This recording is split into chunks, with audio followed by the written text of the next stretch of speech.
धन्यवाद पाठक जी। आज की इस प्रेस वार्ता में प्रेस के सभी मित्रों का स्वागत है।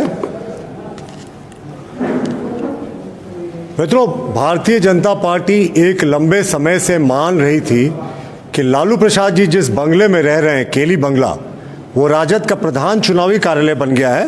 और हमने हमेशा कहा था कि माननीय मुख्यमंत्री जी हेमंत सोरेन जी रिटर्न गिफ्ट दे रहे हैं।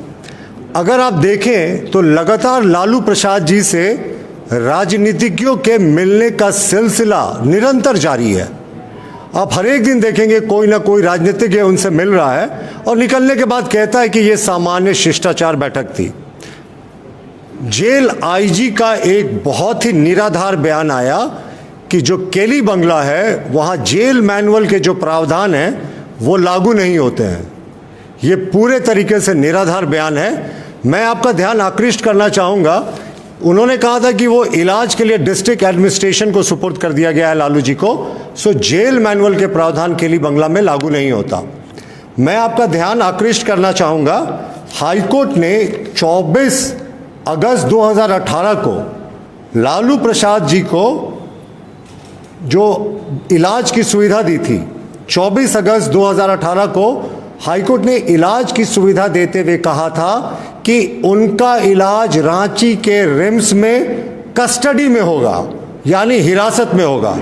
और जब भी एक सजायाफ्ता मुजरिम के लिए हिरासत शब्द का प्रयोग होता है तो उसका अर्थ होता है कि वो जेल के कस्टडी में होगा। तो जेल एडमिनिस्ट्रेशन अगर ये कह रहा है कि वो जेल की कस्टडी में नहीं है तो ये पूर्णतः गलत बयानी कर रहा है।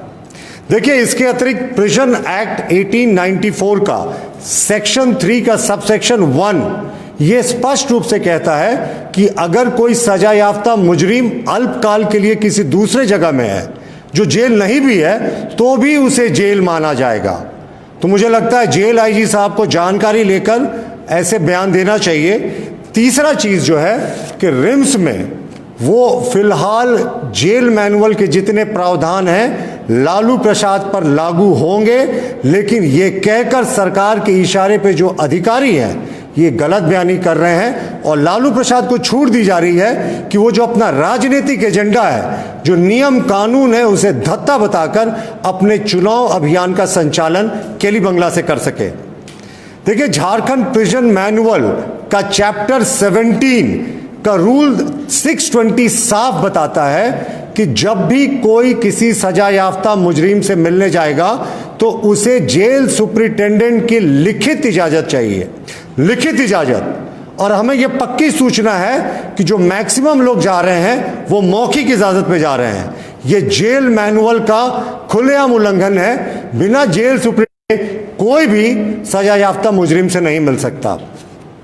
देखिए, इसी का सेक्शन 6 फॉर्डर स्कैम के चारा घोटाले की केसेस हुए थे, उसकी निकासी झारखंड के कोषागारों से हुई थी। उसके बावजूद वो एक कन्विक्टेड व्यक्ति जिसने झारखंड के सबसे ज्यादा खजाने को लूटा था, झारखंड के हिस्से के खजाने को, उनसे वो बार बार शिष्टाचार मुलाकात करने जाते हैं। तो क्या ये भ्रष्टाचार को बढ़ावा देने के लिए संकेत नहीं है? तो जिस तरीके से जेल मैनुअल का खुलेआम उल्लंघन हो रहा है, जेल आईजी कहते हैं वो जेल का हिस्सा नहीं है, जबकि जेल मैनुअल ही स्पष्ट कहता है कि वो जेल का हिस्सा है और हाईकोर्ट ने कहा है कि वो कस्टडी में रहेंगे। तो हम दरख्वास्त करते हैं राज्य सरकार से कि वो कड़े कदम उठाएं।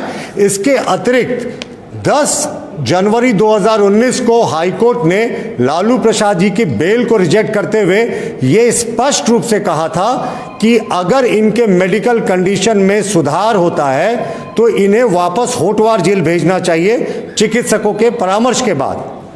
तो ये जब इनका इलाज अस्पताल में नहीं हो रहा, जो इलाज बंगला में संभव है वो इलाज होटवार जेल में क्यों नहीं संभव हो सकता? और यहाँ तो इनसे बराबर लोग मिलने आ रहे हैं, इनको इन्फेक्शन का भी खतरा है। तो हम राज्य सरकार से ये भी मांग करते हैं कि अविलंब लालू प्रसाद जी को होटवार जेल भेजा जाए और जो अधिकारियों से ये गलत बयानी करवा रहे हैं इसे बंद किया जाए। जी,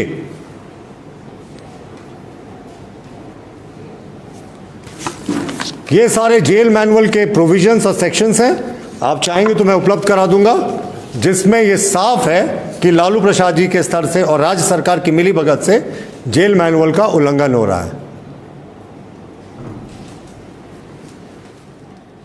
शुक्रिया।